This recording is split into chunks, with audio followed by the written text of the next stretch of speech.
வேலூர் அருகே ஓடும் ரயிலில் கருவுற்ற பெண்ணுக்கு பாலியல் தொல்லை அளிக்கப்பட்ட நிலவரம் குறித்து பாதிக்கப்பட்ட அந்த கருவுற்ற பெண் தகவல்களை பகிர்ந்திருக்கிறார். மகளிருக்கான பெட்டியில் அந்த பெண் பயணித்த பொழுது அவருக்கு பாலியல் தொல்லை அளிக்கப்பட்டிருக்கிறது. ரயிலில் என்ன நடந்தது என்பது குறித்து அந்த பெண் தகவல்களை கூறியிருக்கிறார். வேலூருக்கு அருகே ஓடும் ரயிலில் கருவுற்ற பெண்ணுக்கு பாலியல் தொல்லை அளிக்கப்பட்ட அந்த விவகாரத்தில் பாதிக்கப்பட்ட பெண் கண்ணீரோடு தனக்கு என்ன நடந்தது என்பதை விவரித்திருக்கிறார். ரயில் பெட்டியில் சுமார் அரை மணி நேரம் அந்த கயவனோடு போராடியதாக அந்த பாதிக்கப்பட்ட பெண் கண்ணீர் மல்க தெரிவித்திருக்கிறார். தலைமுடியை பிடித்து இழுத்ததாகவும் தனது கையை உடைத்து விட்டதாகவும் அவர் புகார் அளித்திருக்கிறார்.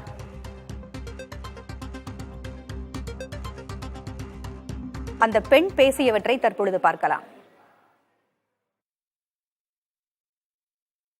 நான் திருப்பூர்ல காலைல 6:50க்கு ட்ரெயின் ஏறினுங்க. ஜோலார்பேட்டு வர்றப்போ மணி 10:45 இருக்குங்க. சரிங்களா, ஜோலார்பேட்டில் ஏறுறப்போ லேடிஸ் எல்லாம் இறங்கிட்டாங்க. இறங்கின உடனே இந்த பையன் ட்ரெயின் மூவ் ஆகுறப்போ உள்ளே ஏறிட்டாங்க. அப்புறம் நான் சொன்னேன், இது லேடிஸ் கோச்சு, நான் ஒரு ஆள் தான் இருக்கிறேன், நீங்கள் இறங்கிருன்னு சொன்னேன். அவன் சொன்ன அடுத்த காட்பாடிலாம் இறங்கிறங்க, கொஞ்சம் அட்ஜஸ்ட் பண்ணிக்கோங்க, அடுத்த ஸ்டாப் என்ன நிற்குதோ அங்கே இறங்கிறங்க, கார்டன் வந்து கொடி கட்டிட்டாரு, அதனால் ட்ரெயின் மூவ் ஆயிடுச்சு, அதனால் உள்ளே இறங்கிட்டேங்கன்னா.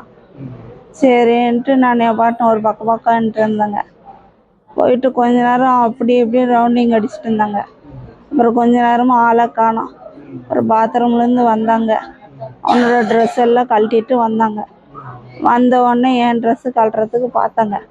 நான் கெஞ்சினுங்க, என் வயிற்றுல குழந்தை இருக்கு, நான் இந்த மாதிரி பொண்ணு கிடையாது, நான் உனக்கு அக்கா தங்கச்சி இருக்கோல்ல, அதை நினச்சி கொஞ்சம் எதிர்ப்பாரு, தயவு செஞ்சு வேண்டாம் தம்பி, இந்த மாதிரிலாம் பண்ணாத அன்ட்டு சொன்னேன். சொல்லிவிட்டு நான் செயின் இழுக்கிறதுக்கோசம் மேலே சீட்டு மேலே ஏறினேன். ஏறினதுக்கு அவன் தலைமுடி பிடிச்சி தாத்தான்னு அடித்து, அப்புறம் நானும் என்னால் முடிஞ்ச அளவுக்கு அவனை அடித்து செஞ்சதுக்கு சரி பாத்ரூம்குள்ளே போயிட்டு லாக் பண்ணிடலாம், லாக் பண்ணிவிட்டு பாத்ரூம்லேருந்து செயின் இழுக்கலாம் நினச்ச உடனே அவன் என்ன பண்ணா, போட்டு தர இழுத்துட்டு இந்த கம்பியை படிக்கட்டான வந்து 2 கையும் கெட்டியமாக பிடிச்சிட்டு இருந்தேன். நான் கீழே விழாத அளவுக்கு அவனே அடிச்சுட்டு நானும் கெட்டியமாக பிடிச்சிருந்தேன். ஒரு கையை ரைட் சைடு கயிறு உடைச்சிட்டான். உடைச்ச உடனே ஒரு கை சப்போர்ட்டு தான் கடிச்சிச்சு. எனக்கு கால் எடுத்து கீழே விட்டுட்டான். விட்டோன்னே கொஞ்ச நேரம் ஒரு 10 நிமிஷம் ட்ரெயின் மூவராக இருக்கும். நான் என்னால் முடிஞ்ச அளவுக்கு கையிலே சப்போர்ட் பண்ணிட்டு வந்தேன். அப்புறம் அந்த கையை எட்டி உதச்சி அப்புறம் கீழே வந்ததுக்கப்புறம் எனக்கு என்ன நடந்துச்சுன்னு தெரில. அப்புறம் ஆம்புலன்ஸ்காரன் வந்து தூக்கி போட்டு அப்புறம் கூட்டிகிட்டு வந்து இங்கே அட்மிட் பண்ணாங்க. இதுதான் நடந்ததுங்க.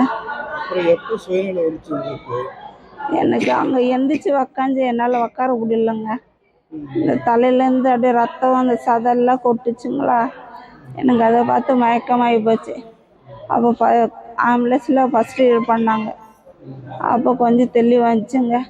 அப்புறம் அந்த தம்பி சொன்னால், லோக்கலில் ஏதாவது சேர்க்கலாம், ஆனால் அந்தளவுக்கு ட்ரீட்மெண்ட் கிடைக்காது, இங்கே போயிட்டு கவர்மெண்ட் ஹாஸ்பிட்டலில் அட்மிட் பண்ணிடுறேன், உங்களுக்கு அந்தளவுக்கு நல்லா ட்ரீட்மெண்ட் கிடைக்கும் சொன்னேன். ஆனால் ஆம்புலன்ஸ்காரோட நம்பர்லாம் கேட்கல, பேர் கேட்கல. எவ்வளோ நேரம் அவங்க கூட போகிறான்னு? அவங்க கூட போகிறான்னு ஒரு 1/2 மணி நேரம் இருக்குங்க. 1/2 மணி நேரம் ஒரே சண்டை போட்டோங்க அவன்கிட்ட. எனக்கு நடந்த மாதிரி வேறு யாரும் பொண்ணுக்கு நடக்குவாருங்க. அவனுக்கு முடிஞ்ச அளவுக்கு ஏதோ ஒரு தண்டனை வாங்கி கொடுங்க. சரிங்களா? ஏன் அந்த மாதிரி கேட்குறீங்க? ஆமாங்க சாமி, இப்போ வெளியே வந்ததுனால இப்போ நானே 3ஆவது ஆகிப்போச்சு. இன்னும் அடுத்த பொண்ணுக்கு நடக்காதுன்னு என்ன காரணம் இருக்குது? கண்டிப்பாக நடக்கும்ல. இந்த சைக்கோலாம் வெளியே விடாதீங்க. அவனுக்கு என்ன தண்டனை மக்கள் என்ன சொல்கிறாங்களோ அதே கொடுங்க அவனுக்கு. சரிங்களா? என்னால் முடிஞ்ச அளவுக்கு என்ன சொன்னால் ஆயுள் தண்டனை கொடுத்துருக்க. அவன் ஸ்டேஷன்லேருந்து ஜெயிலேருந்து வெளியே வரக்குவார். சரிங்களா? இந்த மாதிரி ஒரு பசங்க நிறைய பேர் ஆயிட்டுக்கிறாங்க. பொண்ணுங்களுக்கு பாதுகாப்பே இல்லாமல் போயிட்டுக்குது. சரிங்களா? ட்ரெயினில் பாதுகாப்பு கிடையாது, நடந்து போகிறப்போ ஒரு பாதுகாப்பு இல்லாமல் தான் போயிட்டுருக்கு. பாதிக்கப்பட்ட அந்த பெண் கண்ணீரோடு முடியாமல் அதை வெளிப்படுத்துகின்ற அந்த குரலை வேதனையோடு பதிவு செய்திருக்கிறார். அதை கேட்க முடிந்தது. இதுபோன்ற கொடூர சம்பவங்கள் மீண்டும் நிகழாமல் இருக்க வேண்டும். இதுபோன்ற செயல்களுக்காக பெண்கள் வடிக்கின்ற கடைசி கண்ணீர் துளி இந்த பெண்ணுடையதாக இருக்க வேண்டும் என்றுவே நாம் எதிர்பார்க்கிறோம். குமரவேல் இணைப்பில் இருக்கிறீங்க. அந்த நபர் கைது செய்யப்பட்டிருக்கிறார். என்ன நடவடிக்கை எடுக்கப்பட்டிருக்கிறது? இந்த பெண்ணுடைய மேல் சிகிச்சைக்கும் என்ன நடவடிக்கை எடுக்கப்பட்டிருக்கிறது?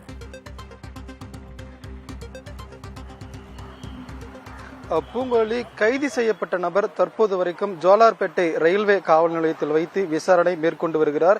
ஏற்கனவே கடந்த முறை நாம் கூறியது போல 2 சம்பவங்களில் இவர் இதுபோன்று ஈடுபட்டு ரயில்வே காவல்துறை தரப்பில் ஒரு குண்டர் சட்டமும் தமிழக காவல்துறை தரப்பில் ஒரு குண்டர் சட்டமும் போடப்பட்டிருக்கிறது. இந்த பெண் அவருடைய வேதனை குறைவில் தெரிவித்தது போல இந்த முறை அவருக்கு அதிகபட்சமான தண்டனை கொடுக்க வேண்டும். ஏனென்றால் 2-3 முறை இதே போன்ற ஒரு செயலில் ஈடுபட்டிருக்கிறார். தற்போதும் இந்த செயலில் ஈடுபட்டதால் இனி ஒரு பெண்ணுக்கு இதுபோன்று நேராத வண்ணம் அவருக்கான தண்டனை இருக்க வேண்டும் என்பது அந்த பெண்ணின் வேதனை குரலாக இருந்து வருகிறது. இதே சமயம் நாம் குறிப்பிடப்பட வேண்டிய ஒரு விஷயம் என்னவென்றால், ரயில் பொறுத்த வரைக்கும் கடந்த காலங்களிலுமே ரயிலில் பெண்கள் பயணிக்கக்கூடிய பொதுப்பெட்டியில் அவ்வப்போது இந்த தொடர் சம்பவங்கள் நடைபெற்று வருகிறது. தற்போதைய சூழலில் ரயில்வே காவல்துறையினர் ரயில் நிலையம் நிற்கும் போது மட்டும் பாதுகாப்பு பணியில் ஈடுபடுவதாகவும் அதற்கு அடுத்தபடியாக எந்தவித பாதுகாப்பு பணியும் மேற்கொள்ளப்படாத நிலையில் இனிவரும் காலங்களில் இந்த பெண்கள் பயணிக்கக்கூடிய பெட்டியில் பெண்களின் பாதுகாப்பை கருதி பெண் காவல்துறையினரோ அல்லது ரயில் பிளாட்பாரத்தில் இருந்து முழுவதுமாக வெளியே செல்லும் வரை அந்த ரயில் பெட்டியை கண்காணிக்கும் வகையில் ஆண் காவல்துறையினரோ ஈடுபட வேண்டும் என்றும் இந்த பெண்ணும் அவருடைய குடும்பத்தாரும் தெரிவித்திருக்கிறார்கள். மேல் சிகிச்சையை பொறுத்த வரைக்கும் தற்போதைக்கு அவருக்கு உடைபட்ட கை மற்றும் கால் ஆகிய 2இல் பிளேட் வைக்கப்பட்டு அறுவை சிகிச்சை மேற்கொள்ளப்பட்டிருக்கிறது. தலையில் அதிகப்படியான ரத்த போக்கு ஏற்பட்டு அவருக்கு ஸ்கேன் செய்யப்பட்டிருக்கிறார்கள். முதல் கட்ட ஸ்கேனில் அவருக்கு எந்தவித காயமும் பயப்படக்கூடிய அளவுக்கு இல்லை. இருந்தபோதும் தொடர்ச்சியான சிகிச்சையை எடுத்து வருகிறோம். கண்காணிப்புக்கு பிறகு மீண்டும் ஒரு ஸ்கேன் செய்த பிறகு அவருடைய உடல்நிலை சரிபார்க்கப்படும் என தெரிவித்திருக்கிறார்கள்.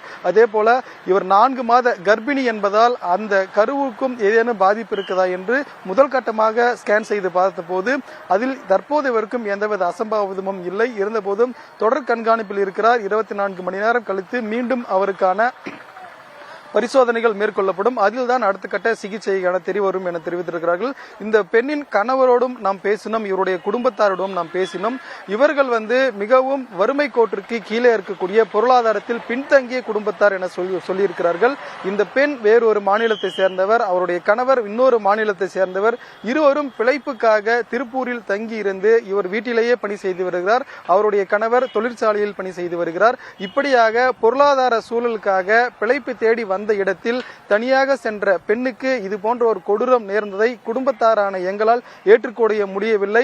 தனியார் மருத்துவமனையில் வைத்து சிகிச்சை பார்க்கும் அளவுக்கு எங்களுக்கு பொருளாதாரமும் இல்லை.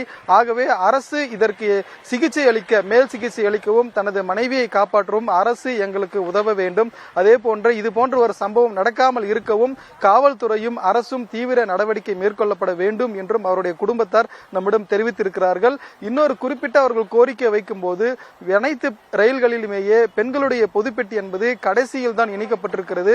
இது போன்ற சம்பவம் நடக்கும் போது உடனடியாக தனியாக இருக்கும் பெண்கள் அருகில் இருக்கக்கூடிய பொதுமக்களையோ அல்லது ஆட்களையோ தொடர்பு கொள்ள முடியாத சூழல் இருப்பதால் ஒன்று ரயில் பெட்டிக்கு மத்தியில் இந்த பொதுப்பெட்டியை பெண்கள் பெட்டியை வைக்க வேண்டும், அல்லாது பின்னாடி இருக்கக்கூடிய ஜெனரல் கோச்சிற்கு முன்னதாகவே இந்த ரயில் பெண்களுக்கான தனிப்பெட்டியை வைத்து அதற்கு பிறகு ஜெனரல் கோச்சை இணைக்கப்பட வேண்டும். இப்படி செய்தால் இனி வரும் காலங்களில் ஏதேனும் அசம்பாவிதம் ஏற்பட்டால் பெண்கள் கூச்சலிடும் போது உடனடியாக அருகே இருக்கிறவர்கள் உதவிக்காரம் நீட்டுவதற்கும் வாய்ப்பு இருக்கிறது என தெரிவித்திருக்கிறார்கள்.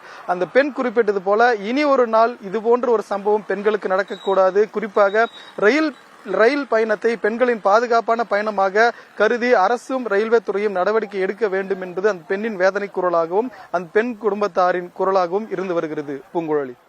குமரவேல், தொடர்ந்து பேசலாம்.